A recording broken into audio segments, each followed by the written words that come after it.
kid in a candy store right now. I'm so excited to be. Are you serious? Like, I'm excited to talk to you. Stop it. No, I was telling everybody that, like, it's just so interesting depending, it's a little bit of feedback.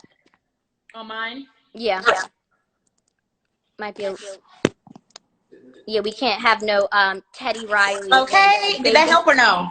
That's perfect. Okay. No, so I was just telling everybody, like, depending on what industry you get well known for, right?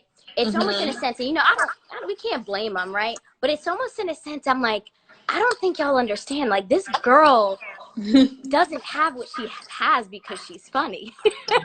She has what she has because she is intelligent, is in a genius. And I'm like, oh my gosh, like, no, hold on a second. Like, I need her to talk about, and some people are afraid to, and I understand they don't kind of want to, like, let their people know that they're smart for some reason to continue to try to take their money. No, if you know what I mean. We're not worried about that. And I'm just so obsessed with you and, like, everything that you're doing. And I cannot freaking wait to see where the Lord is taking you, because you are anointed, you are blessed. And so thank you. The first question I think that people are really asking, let's just give them the basics. Yeah. People are like, when the heck is your book going to be back in stock? You guys, look, baby girl, it's right here. I have it on standby. Baby girl, manifest the life you want. Dana, I have to send you one for sure. I want to know your opinion as a influencer, as a Christian, as everything, as, you know, my sister. I've been following. First of all, give it up for Dana, because I've been following her for years. Back, you're very transparent with your journey when you were working in the clubs and everything, and I was following you way back then, like, on your social media, and we've had discussions in DMs through text messages, and I just love everything you stand for. I love everything you do. You and your husband, your father, have brought so much light to our community, and I just want to give it up for you and let you know that you are part of my inspiration and part of my journey. So I love you so much. Oh, I love you too. You're amazing. Please. You speak with so much conviction and so much confidence, and everything that comes out of your mouth, you believe it to the core, and the way you speak is just amazing. I could listen to you all day, but I'm not going to keep going on and on about that. But my book is available. It will be available back restocked on Monday. Okay. We sold so many copies, and we did pre-order. Let me explain what pre-order is, because some people just cussing me out because they don't have a book. But y'all, pre-order, as stated on the website, when you clicked order, it said 21 business days from the day you ordered. It has not been 21 business days from the day anybody ordered since the book has been out. 21 business days will be this weekend, which is the day we're going to start shipping. We pre-ordered it, so I don't even have the hard copies in my hand yet. I get them Friday. But we had a few so we could show people what it's going to look like. It's amazing, and it'll be back in stock on Monday. My real diary entries from 2014, 2015. Literally, it gives me chills reading these pages, because it's like the way I spoke with so much conviction and belief and faith, and to see where I am today in 2020. I manifested not even knowing what I was doing, you know. Wow. So you know, crazy. It's so funny. I'm not a journaler at all. Like, I don't have a diary. It's like, you know, I get the cute little notebooks from Target, and then I start and then never write in them again. Yeah. But I did recently go into, when people knew me when I was doing, like, the little 15-second sermonettes, when Instagram only had 15 seconds. Only 15 seconds. Only 15. And there is this journal that I remember writing a prayer, and you can literally see the tear marks on the journal, because I was just so lost and confused. Like, I think all of us start in this place where Chills. The Lord has called us to become something that we've never been or never seen. So when the Lord is just revealing these gifts to us, it almost doesn't make sense. It doesn't make sense. It's not clear. No one can explain it. And this is going to be actually my first question for you. That I kind of wanted to talk on, because I saw this quote, and this woman said that it is legit scientifically impossible for a bumblebee to fly. Like, its body ratio is way too big for its wings to be able to pick them up. And the woman asked, do you know how they fly, though? And the other one was like, no, like, what do you mean? Like, what do you mean? How do they fly? They fly. They're actually a bumblebee. And she said, it's because the bumblebee doesn't know that.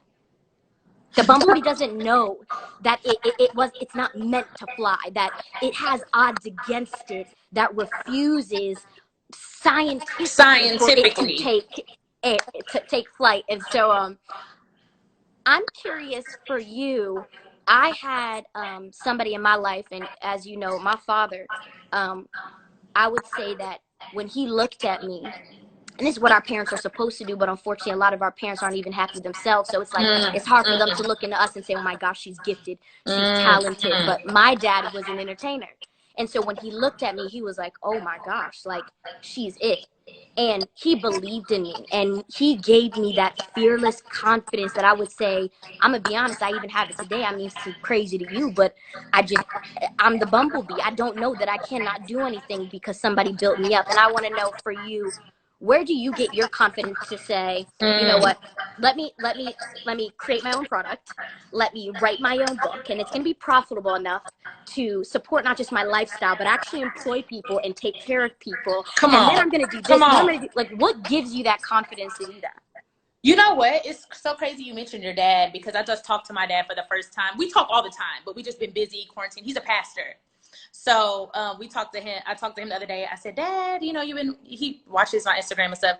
He said, I saw you. You're a millionaire now, baby. I'm like, yeah, Daddy. He's like, that's new to the world. That ain't nothing new to me. He's like, I always knew you were a star. I always knew you were special. I always knew, you know, but he said it not in the way that, oh, he's saying that because he's my dad. He said it in the way like he used to look at me and be like, something is different about this child, you know? And I feel like my dad raising me, I had so much love around me, dog. Even my grandmother raising me, she took me and my sister in when my parents divorced. You know, we weren't with my mom or my dad for one period. My granny raising me, allowing me to do what I believed in and pushing me, never going against my dreams. I was like, the day I was supposed to go to college, I was supposed to go to Prairie View at HBCU. That's what I was raised to do, go to a school, go to a black school. And I said, Granny, I don't want to go to college. I want to do hair. She was like, you mean to tell me we about to pack up this car and drive you to college, and you telling me you want to go to cosmetology school? You know, but she let me do it. She let me stay in her house. She sent me to cosmetology school. She paid for it. She never went against anything I wanted to do. And I think that is what gave me the extra boost to do it. But I've always been confident. I feel like even during the times where I was lost or not knowing exactly what my purpose was. I feel like I know what my purpose is now. I didn't always know that, but I always knew who I was. I feel like I've always been confident. I've always been optimistic. I've always looked at the glass half full. That's not something I really had to learn.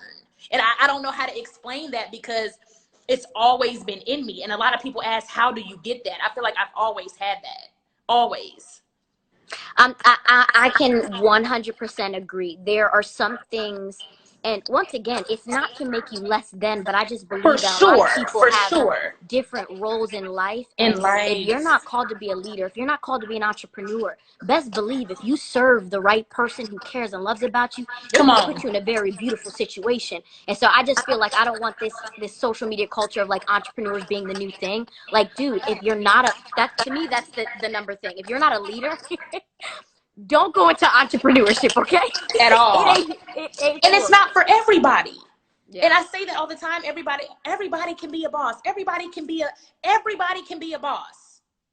No, everybody can't. I don't need everybody to be a boss, because me as a boss, I have to employ someone. So everybody can't be a boss.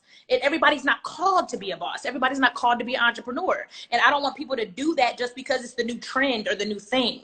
I've known I was going to be an artist, be in entertainment, not work a 9-to-5 since elementary. This Instagram is new. My hustle isn't. Social media is new. B.Simone isn't. My first girl group, I was 12 years old. So that's before social media even existed. You know what I'm saying? Yeah. So I don't want people to just feel like they have to be an entrepreneur or own a business or invent something to be successful. That might not be your calling. That might not be your purpose. Everybody's purpose is different. Everybody's calling is different. So don't feel like you're not meant to fit in if that's not really what you want to do. If it's what you want to do, go for it. But don't feel like you have to do that. Yeah, you don't. And so my next question with leadership, and I just watched your video because I love, I'm going to be honest. I don't think I can clearly tell who's not a real entrepreneur through social media. No, for real. Like when you're a real how do you entrepreneur, tell? How can you tell? how can you tell that their leadership shines through the camera?